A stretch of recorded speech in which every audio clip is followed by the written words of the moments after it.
Welcome back everyone to A1 Diaries. Here we've got the finished job, bond chip, going over a concrete base as you've seen on the earlier video.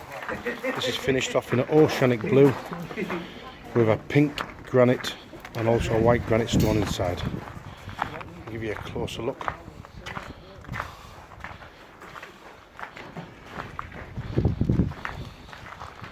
It's a finished product. As you can see there, the colour's coming through. That's your finished colour. Really has set the driveway off. Looks a completely different area.